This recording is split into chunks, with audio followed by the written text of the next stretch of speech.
के आसमान में चक्कर लगाते देखे कई विमानों ने जिद्दा एयर स्पेस से बनाई दूरी। ये बड़ी खबर आ रही है, इस वक्त की बड़ी खबर सीधे आई है फ्लोर पर। ये बड़ी खबर मैं दिखा रहा हूं विजय, यही 3 ब्रेकिंग लेंगे, ये और पहले वाली 2। सऊदी के जिद्दा हवाई अड्डे पर हड़कंप है। इस वक्त की बड़ी खबर, हूती के हमलों के बाद जिद्दा एयरपोर्ट की सभी उड़ानें रोक दी गई हैं।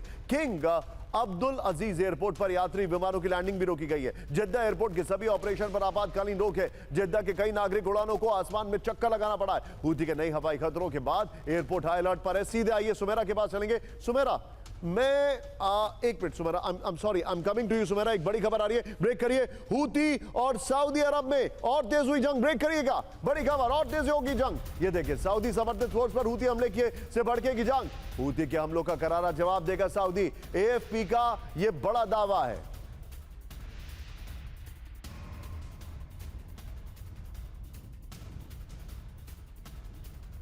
फ्लोर पर यह बड़ी खबर मैं आपको दिखा रहा हूं, उसको समझिए जरा। हूती को करारा जवाब देगा सऊदी। हूती और सऊदी अरब के बीच और तेज होगी जंग। इस वक्त की बड़ी खबर, यमन फोर्स पर हमलों से के जवाब में बड़े सैन्य ऑपरेशन की धमकी है। 2015 से यमन सरकार का समर्थन कर रहा है सऊदी। यमन फोर्स पर हमलों को चुपचाप नहीं देख सकते, यह कहा जा रहा है सऊदी की तरफ से। सीधे चलिए सुमेरा के पास। सुमेरा, आई एम सॉरी, मैं बीच में इस खबर को इंट्रोड्यूस करके आपसे और कॉम्प्रिहेंसिव स्टेटमेंट लेना चाह रहा था। सुमेरा, मुझे एक बात बताइए, अननेचुरल रिस्ट्रेन दिखाया जा रहा है सऊदी की तरफ से। They are extremely pragmatic. वो ईरान की तरह आपाधापी नहीं कर रहे। ये सब जानते हैं कि उनके पास इनफ पोटेंशियल है जवाब देने का। ये रिस्ट्रेन के पीछे की वजह क्या है? ये सबमिशन है, मैच्योरिटी है, या कुछ ऐसी बातचीत चल रही है जो हम में से किसी को नहीं पता है? क्योंकि एक चीज तो हमने देख ली, सऊदी, पाकिस्तान और वो जो अलायंस बन रहा है, हालांकि हम सब जानते हैं वो अलायंस कितना मटेरियलाइज करेगा इन टाइम्स टू कम, लेकिन हो क्या रहा है सुमेरा? निशांत, एक तो वो जो अलायंस हुआ है अभी 7 अगस्त को ही हुआ है, उसका सबसे पहला टेस्ट तो यही हो जाएगा। अगर यहाँ पर सऊदी पर हमले बढ़ते हैं तो यहाँ पर अब ईरान, पाकिस्तान क्या करेगा, तुर्की क्या करेगा अगर सऊदी पर हमले बढ़ते हैं? और सऊदी भी सीधे डायरेक्टली हमले करता है और हिस्सा लेता है। यानी अगर ये वाइडर हो जाता है कॉन्फ्लिक्ट। देखिए, सऊदी अरब दरअसल क्या इस वक्त चाहता है, क्योंकि इस रीजन में इस वक्त इंस्टेबिलिटी है, तो वो एक वाइडर कॉन्फ्लिक्ट में फंसना नहीं चाहते हैं। क्योंकि आप ये बात भी याद रखें, सऊदी अरब के पास बहुत हथियार हैं, बहुत ताकतवर है, लेकिन उसके बावजूद एक बहुत बड़ा कोएलिशन था जिसमें यूएई भी शामिल था, पाकिस्तान के भी प्रॉक्सीज शामिल थे, पाकिस्तान के सैनिक भी उसमें शामिल थे, और तब भी हूती अपनी जगह पर बना हुआ है। यानी हूती को वो पूरी तरह से नष्ट नहीं कर पाए हैं, ख़त्म नहीं कर पाए हैं। उसमें डिफरेंसेस भी यूएई और सऊदी अरब के बीच में हो गए थे। तो वो एक लंबी जंग चली है, उस लंबी जंग से बाहर आया है सऊदी अरब, और अब वापस उस तरह की लंबी जंग में फंसना नहीं चाहता है, इस वजह से रिस्ट्रेन है। दूसरी तरफ आप ये भी समझें कि हूती ईरान के समर्थन में तो है ही, लेकिन हूती की अपनी भी जो एस्पिरेशंस हैं वो हैं। उनको ऐसा लगता है कि इस वक्त क्योंकि ईरान का प्रेशर है, इस वक्त क्योंकि इस रीजन में प्रेशर है, तो वो भी ज़्यादा कुछ हासिल कर सकते हैं जो वो अदरवाइज शायद नहीं कर पाते। इसीलिए अगर वो बाबल मंदेब पर प्रेशर बनाएंगे, क्योंकि स्ट्रेट ऑफ हॉर्मुज पर भी नाकाबंदी है, तो यहाँ पर नाकाबंदी और कारगर हो जाती है। तो ये एक दूसरे को पुश एंड पुल वाला इफेक्ट है, एक दूसरे को सपोर्ट कर रहे हैं। वहां पर अगर ब्लॉकेड है तो यहाँ पर भी ब्लॉकेड ज्यादा इफेक्टिव होता है। You're right Sumera. आप सभी लोग, सुमेरा का एक बहुत अच्छा शो है जो कि हमारे फ्लैगशिप शोज में से एक है, 7 बजे जरूर देखिएगा। Sumera, thank you very much for your input, बहुत बहुत शुक्रिया। लेकिन इस वक्त एक बड़ी खबर आ रही है, ब्रेक करिए जरा।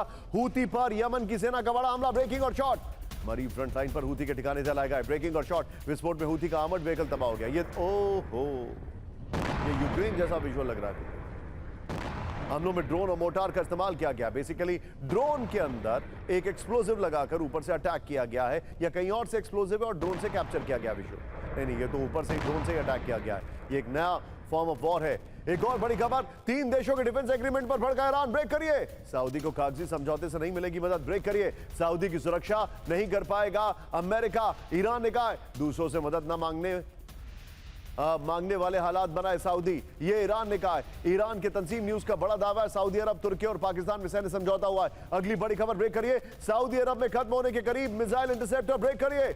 ईरान जंग में सऊदी के 86% इंटरसेप्टर का इस्तेमाल है। ब्रेकिंग और शॉट दिखाइए, सऊदी को अब अमेरिकी सुरक्षा न मिलने की आशंका। ब्रेकिंग और शॉट, हमलों के डर से तुर्की पाकिस्तान से सऊदी का समझौता है, यह रिपोर्ट किया जा रहा है, ये हम नहीं कह रहे हैं, रॉयटर्स के हवाले से खबर है। फ्लोर पर आइए, यह बड़ी खबर, सऊदी में खत्म मिसाइल इंटरसेप्टर, यह इस वक्त की बड़ी खबर। ईरान जंग में सऊदी अरब के 86% इंटरसेप्टर का इस्तेमाल हो गया है। सऊदी के 2800 में पेट्रियट में से PSE-3 में सिर्फ 400 इंटरसेप्टर बाकी हैं। जंग में अमेरिका के भी 65% पेट्रियट इंटरसेप्टर का स्टॉक खत्म हो चुके हैं। सऊदी को अब अमेरिका से सुरक्षा न मिलने की आशंका है। एक और बड़ी खबर ब्रेक करिए, खाड़ी देशों के लिए 5250 अमेरिकी इंटरसेप्टर की मंजूरी।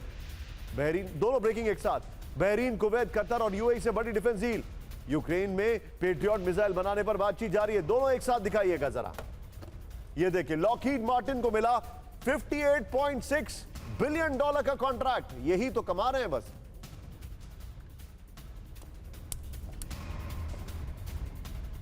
दिवाली पे पटाखे वालों की चांदी होती है और जंग में हथियार बनाने वालों की।